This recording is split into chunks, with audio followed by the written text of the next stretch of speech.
ఆనంద బాష్పాలతో వెలిగిపోయాయి ఆ కన్నులు.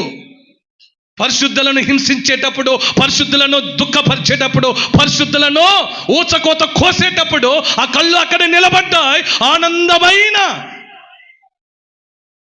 గంతులు వేసి నాట్యములాడాయి కళ్ళు. రక్తమును చిందిస్తున్న పరిశుద్ధులు చూసిన కళ్ళు, రాళ్ల వర్షముల మధ్యన రక్తము కారునంతగా ప్రాణార్పణ పోసిన పరిశుద్ధుల మరణము చూసిన కళ్ళు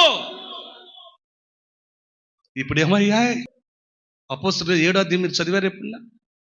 అక్కడ ఉన్నాయి. గుంటలో పడి రాళ్లతో కొడుతూ చంపుతున్నటువంటి ఆ స్థితిలో అక్కడే అప్పుడు సౌలుగా ఉంటున్న జీవితం, అది పాత రోత జీవితం. అలా చూసిన కళ్ళు ఇప్పుడు ఏమయ్యాయంట? 9వ అధ్యాయం వచ్చేసరికి ఎంతో కాలం పట్టలేదండి. చెప్పలే, ఎంతో కాలం పట్టలేదు, కొంతకాలానికే. 2వ అధ్యాయం వచ్చేసరికి 7, 8, 9వ అధ్యాయం వచ్చేసరికి కళ్ళల్లో ఉన్న పొరలు రాలిపోయాయి.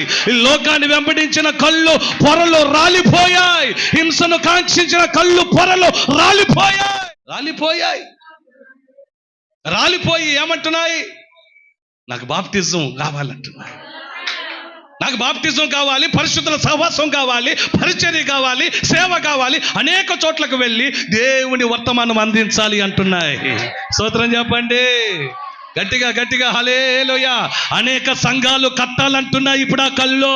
అనేక ప్రాంతాలు దర్శించాలనుకుంటున్నాయి ఆ కళ్ళు.